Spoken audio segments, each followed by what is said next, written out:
안녕하십니까? 하늘림교회 신성호 목사입니다.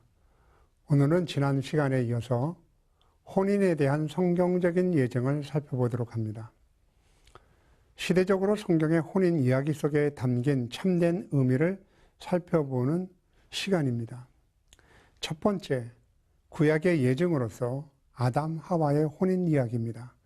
창세기 2장 15절에서 25절을 보시면 하나님께서 동방 에덴에 동산을 창설하시고 그곳에 지으신 사람을 살게 하셨습니다.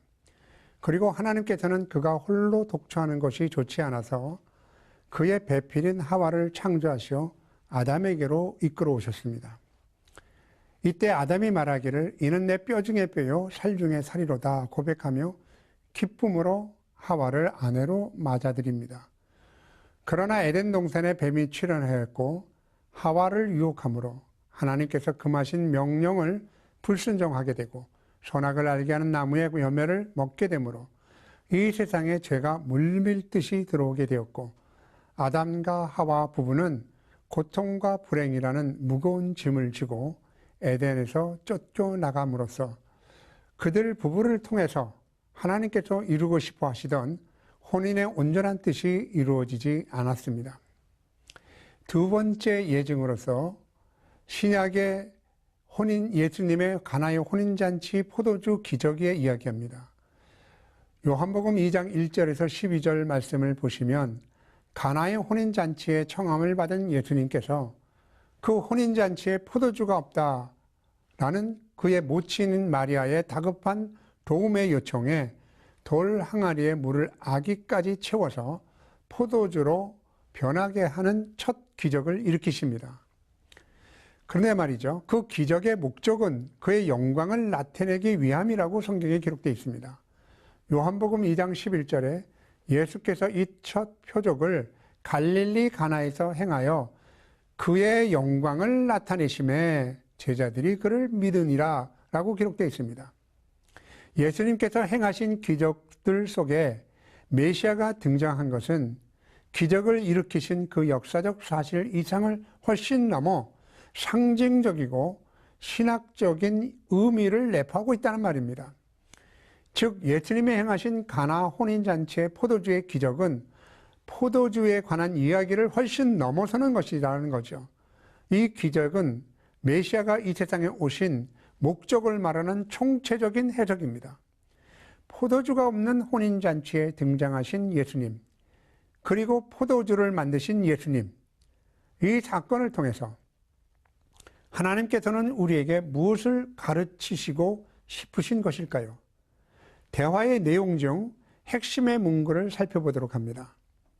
저들에게 포도주가 없다는 마리아의 다급한 요청에 여자여 나와 무슨 상관이 있나이까? 내 때가 아직 이르지 아니하였나이다 대답하시며 물로 포도주를 만드신 주님의 이야기 속에서 우리는 가나의 혼인잔치 기적 너머에 있는 하나님의 숨겨진 세 가지의 핵심적인 의도를 다음과 같이 발견할 수가 있습니다.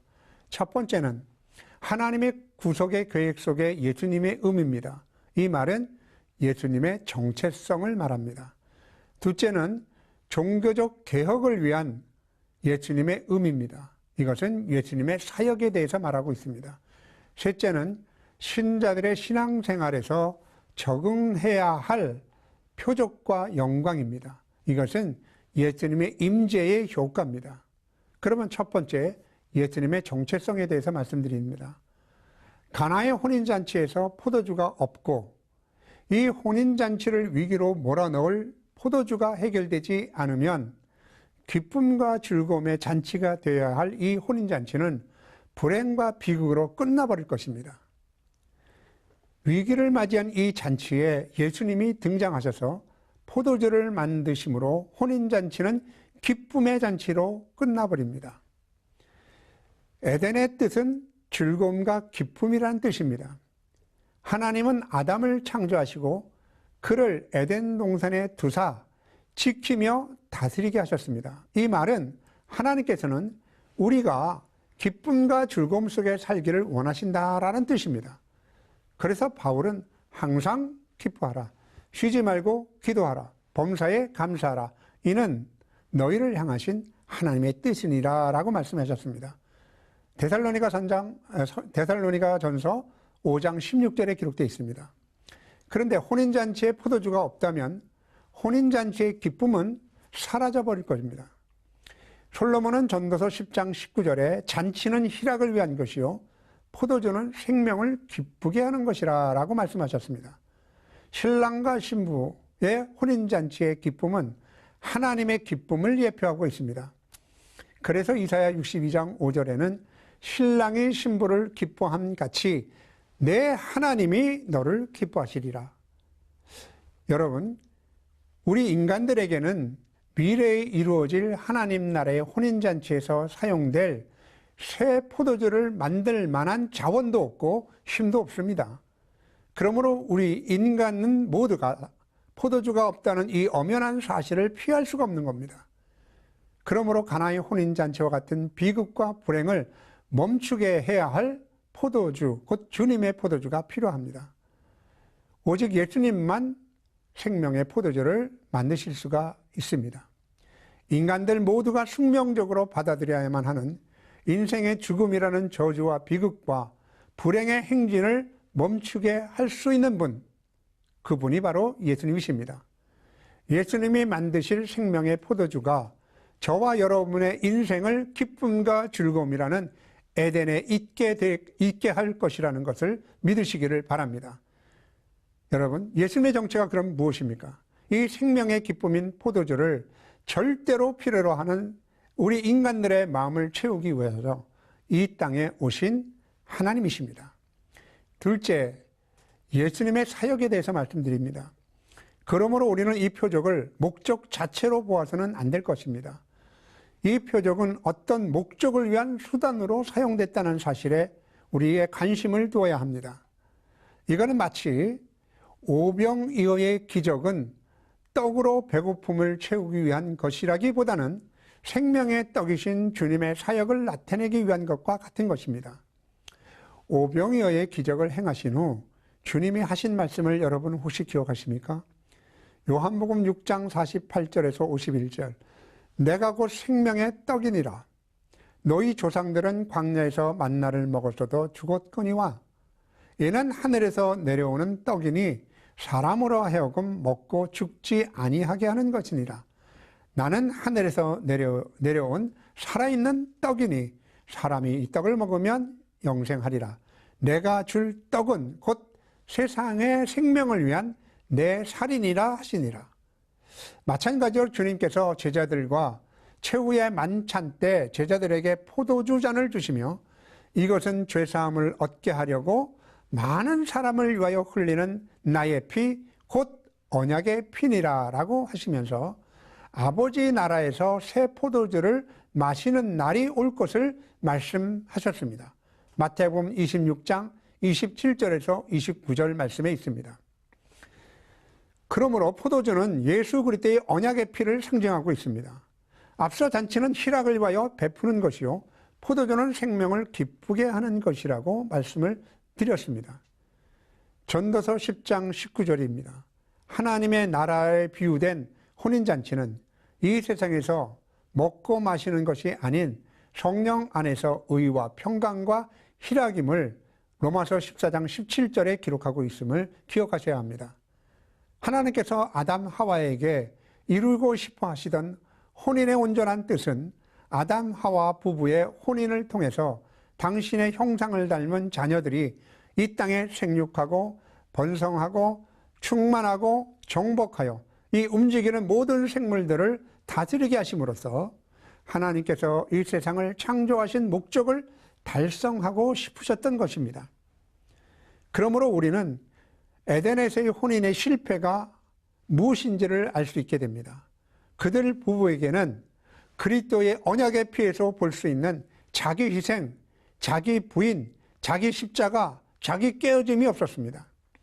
십자가에서 흘리신 예수 그리스도의 피가 요구하는 자기 희생과 자기 부인, 그것이 바로 둘을 하나로 만들고 서로 막혔던 담을 무너뜨리고 진정한 화목과 연합을 이루어 하나 되게 하는 것입니다. 아담 하와 그들 부부의 혼인은 자기 부인, 자기 십자가, 자기 깨어짐이 없었기에 실패한 것입니다. 여러분은 창조된 하와를 처음 볼 때 아담이 처음 고백했던 말을 기억하십니까? 이는 내 뼈 중에 뼈요 살 중에 살이로다 라고 고백합니다. 사람에게서 살 빼고 뼈를 빼고 나면 무엇이 남습니까? 아무것도 남지 않습니다. 그러므로 이 말의 진정한 의미는 당신은 나의 모든 것입니다. 나는 당신이 없으면 살아도 사는 것이 아닙니다. 당신이 없으면 나는 못 삽니다. 라는 고백과 같은 것입니다.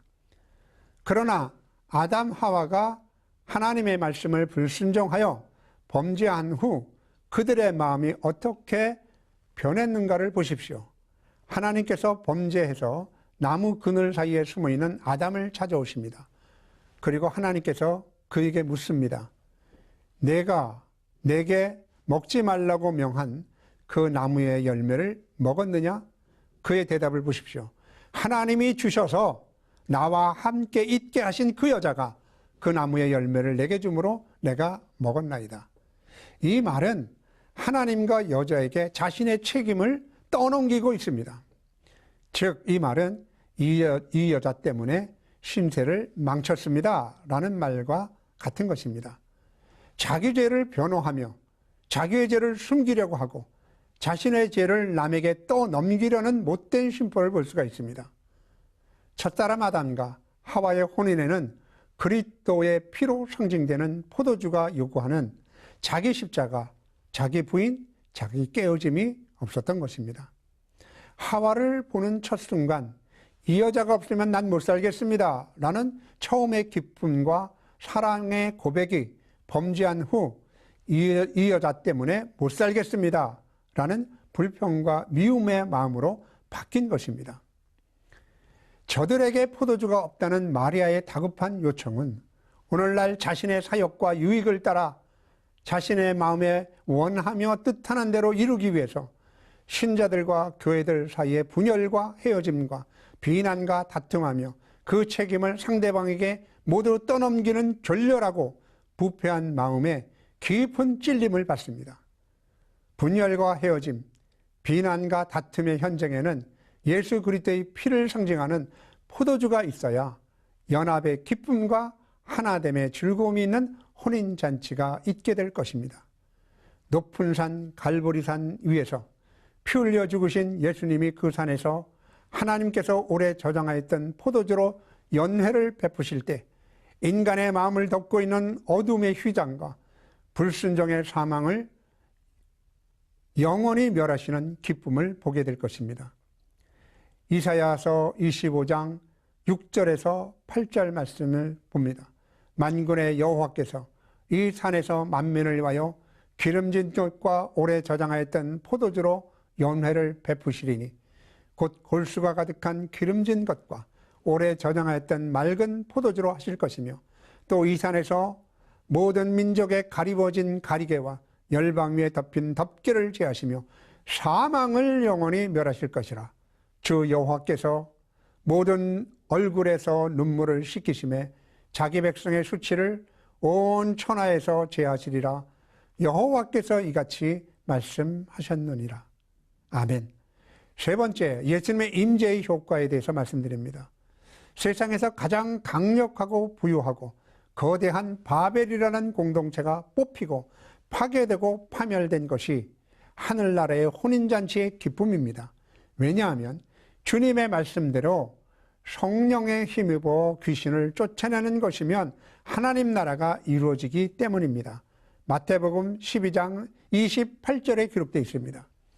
그러므로 우리는 세상에서 기뻐하는 웃음소리, 노래하는 소리에 귀를 기울여야 할 것이 아니라 하늘의 허다한 무리의 큰 음성 같은 기뻐하는 찬송 소리에 귀를 기울여야 하는 것입니다. 과연 내 마음의 상태는 지금 선에 속하고 영을 쫓는 어린 양 신부에 속한 자인가? 아니면 악에 속하여 육신을 쫓는 음녀에게 속한 자인가? 마음으로는 선을 원하지만 악을 행하는 자신을 본 일이 있습니까? 선을 원하는 나에게 악이 함께 있음을 보고 오호라 나는 공고한 사람이로다 하며 성령 안에서 눈물의 탄식을 한 일이 있습니까? 기억하십시오. 악의 근원인 마귀 사탄은 발등상이 되면 오직 한 분뿐이신 선하신 메시아의 영원한 나라가 반드시 오게 될 것입니다. 계시록 14장 4절에서 어린 양의 신부로 비유된 인신받은 14만 4천인들은 어린 양이 어디로 인도하든지 따라가는 자들로서 생명에 이르게 될 것을 기록하고 있고, 계시록 17장 17절에서 음녀로 비유된 짐승과 그 우상에게 경배하며 손과 이마에 표를 받고 그들을 따르는 자들은 자기 뜻대로 할 마음을 받은 자로서 사망에 이르게 될 것을 기록하고 있습니다. 이 두 성구의 의미는 사도 바울이 로마서 8장 6절에 정확하게 기록한 내용과 동일한 뜻을 내포하고 있습니다. 로마서 8장 5절부터 6절 말씀입니다. 육신을 따르는 자는 육신의 일을, 영을 따르는 자는 영의 일을 생각하나니 육신의 생각은 사망이요 영의 생각은 생명과 평안이니라. 이 구절을 가지고 청교도 황태자 존 오웬 목사는 그에 져서 그리스도인의 사고방식에서 다음과 같이 말합니다. 이 두 구절의 전체에서는 두 가지 전제가 주어져 있고 그 전제들은 이중적인 대칭을 이루고 있습니다. 하나는 영의 생각, 육신의 생각이라는 주어부요, 다른 하나는 생명과 평안, 사망이라는 수어부입니다. 이 두 전제가 서로 대치되는데 영원한 복락과 영원한 파멸로 나누어져서 그 차이처럼 높고 큰 것이 없습니다. 이 두 전제가 대칭되는 주어부는 먼저 육신의 생각, 곧 음녀의 사상이라는 표현이고, 다른 하나는 영의 생각, 어린 양의 사상이라는 표현입니다. 이 두 전제는 인류를 두 가지로 묘사하고 있습니다. 이 세상에 있는 사람들은 모두가 각자 이 두 묘사 중 하나에 해당될 수밖에 없습니다. 사람이 자기가 어디에 속하여 있는지 아는 것이야말로 사람이 가질 수 있는 것 중에서 최고의 관심거리일 수밖에 없습니다. 동시적으로 같은 사람들 속에 육신이라고 표현하는 것과 영이라고 표현하는 바가 섞여 있을 수 있다는 말입니다. 다시 말하면 사람의 마음 안에는 선과 악이 공존하는 전쟁터라는 말입니다. 거듭난 사람들도 다 이 두 가지 마음이 공존하고 있습니다. 성경은 말합니다.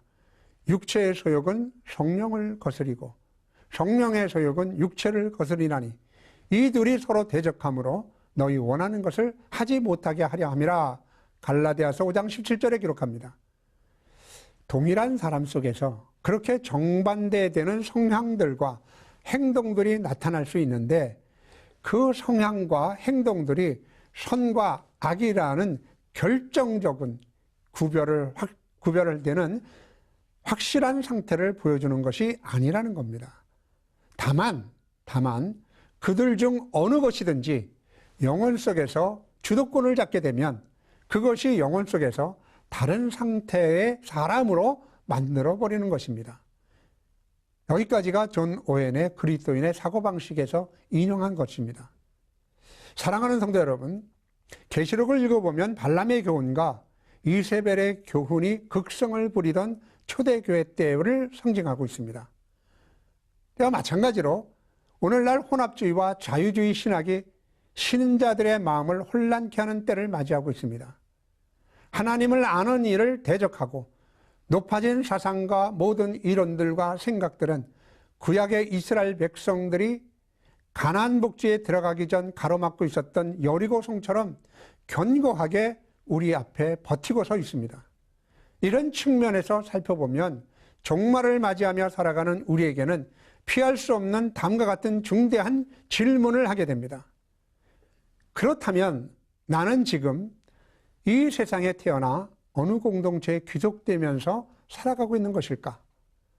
또한 종말의 신실한 교회 예루살렘 성과 타락한 교회 바벨론 성을 구별할 수 있는 특징은 무엇인가? 라는 질문입니다.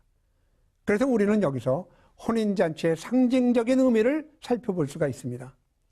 이미 앞서 강의한 바와 같이 어린 양의 혼인잔치라는 의미는 다가오는 그리스도의 재림이 이루어지는 종말의 시대적 상황을 알리는 비유이고 상징입니다. 성경은 신구약을 통하여 하나님께서 마지막 시대의 혼인잔치를 베푸실 것을 예언하고 있습니다. 이때 화려하지만 타락한 교회인 음녀는 하나님의 예정된 계획 안에서 멸망을 받고 고난과 시련 속에서도 그들이 증거하는 말씀과 어린 양의 피로써 자신의 신앙을 끝내 지켜나가나 승리하는 어린 양의 신부는 잔치에 참여하게 됩니다. 이때 하나님께서는 신실한 신자들을 위하여 눈물과 수치를 제하시며 사망을 영원히 멸하실 것입니다. 그래서 그 잔치에 참여하는 자들은 하나님의 모든 눈물을 씻기심에 다시 사망이 없고 애통하는 것이나 곡하는 것이나 아픈 것이 없는 세상을 맞이하게 되어 천상의 세계에서 씨앗들이 되어서 새 생명의 역사를 이어가는 사람들이 되게 될 것입니다. 9절 말씀에 천사가 내게 말하기를 기록하라. 어린 양의 혼인잔치에 청함을 받은 자들은 복이 있도다 하고 또 내게 말하되 이것은 참되신 하나님의 말씀이라 하기로. 본절의 천사는 사도 요한에게 혼인잔치에 청함을 받는 자들이 복이 있다고 선언합니다. 여기서 복이라는 단어는 히브리 원어에서 두 단어를 사용하는데 첫째는 바라크라는 단어입니다. 창세기 1장 28절에서 남자와 여자에게 주신 복입니다. 여기서 이 복은 올바르게 살아서 공동체가 이 땅에서 누리는 복을 말합니다. 그러니까 행복의 대상은 하나님의 백성입니다. 핵심은 영적인 복을 가리키는 것이 바라크입니다. 둘째는 에쉐르라는 복으로서 시편 1장 1절에 나오는 복입니다. 개별적인 복인데 올바르게 살아서 개인이 이 땅에서 누리는 복, 행복을 얘기합니다. 대상으로는 모든 사람입니다. 핵심은 육신적인 복을 가리킵니다. 그런데 오늘 본문 계시록 19장 9절에 기록한 복이란 마카리오스라는 단어의 의미를 사용하는데 단지 인간의 영육간의 만족 상태를 지칭하는 것 이상으로서 창조주로서 여호와 하나님의 올바른 관계를 의미하는 것으로 사용하는데 바라크의 복이란 뜻과 에쉐르의 복이 포함된 영육간의 포괄적인 복을 바라크라고 표현하는 것입니다. 그러므로 계시록에 사용된 복이란 단어의 사용은 예수님이 팔복 속에서도 사용되면서 그 대부분 의도가 하나님을 주권자로 인정하고 그 결과 그분의 종말의 공의로우신 심판을 받아들이고 이에 의롭다 하심을 받은 성도들에게 주어지는 복된 상태를 지칭하기 위한 것으로 볼 수가 있습니다. 그런데 이런 복을 받으려면 내가 과연 어느 공동체에 소속되어 있는가라는 질문과 함께 우리는 먼저 어린 양의 신부로 상징된 예루살렘 성과 음녀로 상징된 바벨론의 성의 특성을 무엇인가를 알아봐야 합니다. 그 집단의 특성을 알아보면 나의 정체성과 소속을 발견할 수가 있습니다. 어린 양의 신부로 상징된 예루살렘은 진실된 교회 위에 이 우주상의 그 어느 곳으로도 대체할 수 없습니다. 이들은 자기 뜻을 포기하고 오직 주님의 뜻을 따라 사는 자들입니다. 아무라도 셀 수 없는 흰 무리와 해를 입은 여자와 어린 양이 어디로 인도하든지 따라가는 인침받은 무리들은 동일하게 진실된 교회를 상징하는 존재들입니다. 어린 양의 피에 씻어서 그 옷을 희게 한 진실된 교회의 무리들을 성경은 다음과 같이 증언합니다. 계시록 7장 17절입니다. 이는 보좌 가운데 계신 어린 양이 그들의 목자가 되사 이 생명수 샘으로 인도하시고 하나님께서 그들의 눈에서 모든 눈물을 씻어주실 것임이러라. 해를 입은 여자 곧 하나님의 자녀들의 생명을 해산하기 위하여 온갖 고통을 무릅쓰고 부르짖는 교회의 특성을 계시록에서는 다음과 같이 내증합니다. 계시록 12장 11절 또 우리 형제들이 어린 양의 피와 자기들이 증언하는 말씀으로 그를 이기었으니 그들은 죽기까지 자기들의 생명을 아끼지 아니하였도다. 또한 하나님께 인침받은 거룩한 공동체를 다음과 같이 소개를 합니다. 계시록 14장 4절, 이 사람들은 여자와 더불어 더럽히지 아니하고 순결한 자라, 어린 양의 어디로 인도하든지 따라가는 자며 사람 가운데서 속량함을 받아 처음 익은 열매로 하나님과 어린 양에게 속한 자들이니.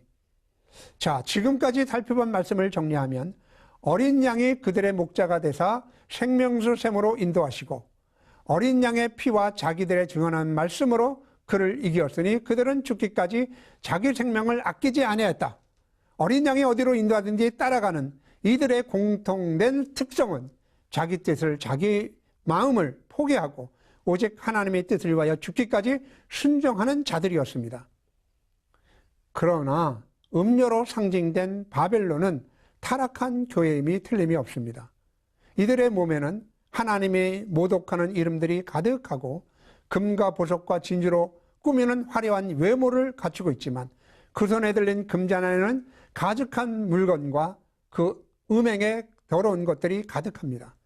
계시록 17장 1절에서 4절 말씀 보시면 그들의 특징은 자기 뜻대로 할 마음을 받은 자들입니다.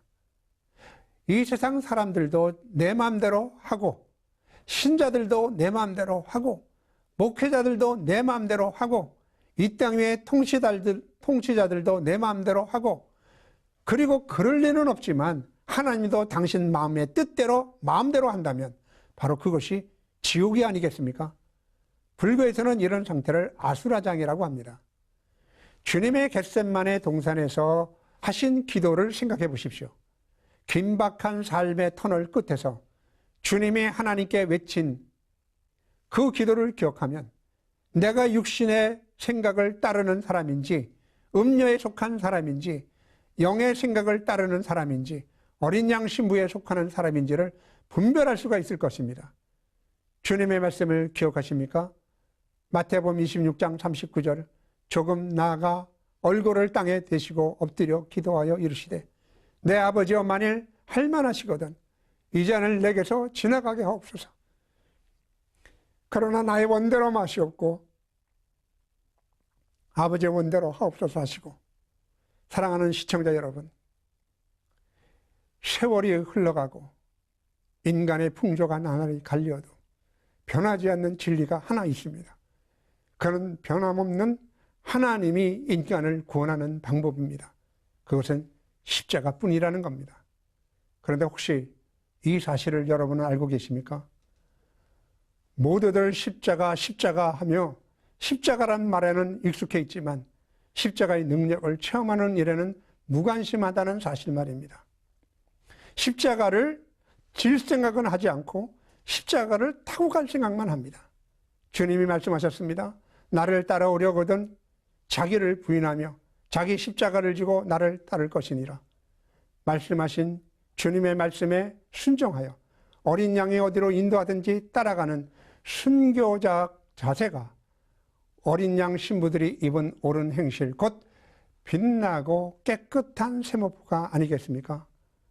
이 예복을 입은 사람들은 임금이 베푼 혼인잔치에 참여하는 복을 받게 될 것을 믿으시기를 바랍니다.